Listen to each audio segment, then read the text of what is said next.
Hi friends, আজকে আমি বানাবো মাটন কষা। মাটন কষা বানানোর জন্য যে ইনগ্রিডিয়েন্টসগুলো আমি নিয়েছি, মাটন, পেঁয়াজ, টমেটো, গোটা গরম মশলা, তেজপাতা আর শুকনো লঙ্কা। এখানে টমেটো আর পেঁয়াজটাকে ফ্রাই করে একটা পেস্ট তৈরি করে নেব।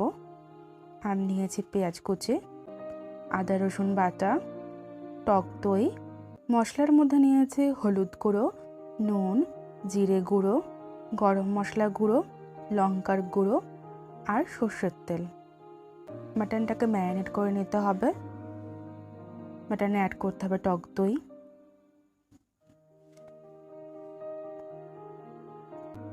দেন আদা রসুন বাটা,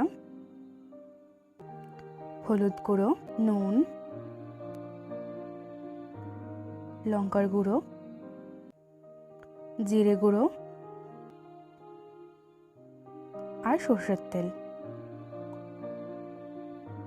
সব একসাথে ভালোভাবে মিক্সড করে দিতে হবে। আর এটা 3 ঘন্টার জন্য ম্যারিনেট করতে হবে।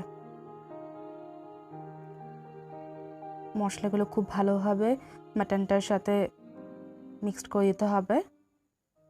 তেল গরম হয়ে গেছে, এবার অ্যাড করব পেঁয়াজ, টমেটো। সব একসাথে ফ্রাই করে নিতে হবে ভালোভাবে। খুব একটা ফ্রাই হবে না, অল্প ফ্রাই হবে।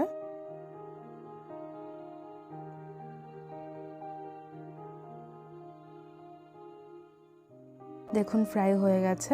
এটার একটা পেস্ট তৈরি করে নেব। তা তৈরি করে নিয়েছি। আবার কড়াই গরম করে নিয়েছি, তেল দিয়ে দিয়েছি। এতে শুকনো লঙ্কা দিলাম, তেজপাতা আর গোটা গরম মশলা। গোটা গরম মশলার মধ্যে আছে লবঙ্গ, এলাচ আর দারচিনি। এটা কিছুক্ষণ একটু ফ্রাই করে নিতে হবে। অ্যাড করব পেঁয়াজ, একটু ফ্রাই করতে হবে।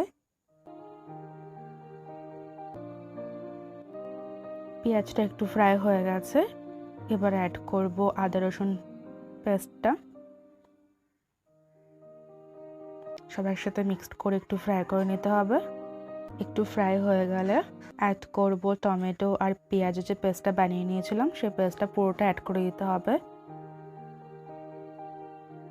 মিক্সড করে নিতে হবে আর এটা কিছুক্ষণ ফ্রাই করতে হবে, তাহলে এটার যে একটা র স্মেল আছে সেই স্মেলটা চলে যাবে। ফ্রাই হয়ে গেলে অ্যাড করব সব মশলাগুলো। মশলা একটু ফ্রাই হয়ে গেছে, এবার অ্যাড করব হলুদ গুঁড়ো, লঙ্কার গুঁড়ো, নুন।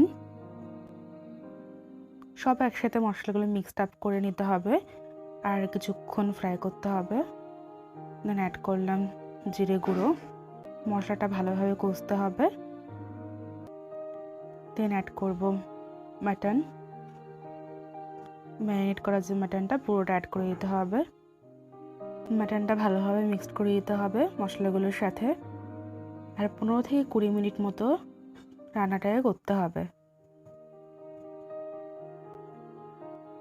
15 মিনিট মাংসটাকে কষানোর পর মাটনটাকে লো ফ্লেমে আর ঢাকনা ঢেকে আরও 15 মিনিট মতো রেখে দিতে হবে। মোটামুটি মাটনটা হয়ে গেছে, কিন্তু এটা একটু সফট করতে হবে। এর জন্য এটা প্রেশার কুকারে দিচ্ছি। প্রেশার কুকারে পুরো মাটনটা দিয়ে দিতে হবে। তার মধ্যে অ্যাড করতে হবে একটু জল আর গরম মশলা পাউডার। এটা অ্যাড করে ঢাকনা ঢেকে দিতে হবে। 4টে থেকে 5টা সিটি পড়লে গ্যাসটাকে অফ করে দিতে হবে। দেখুন মাটন কষা রেডি হয়ে গেছে।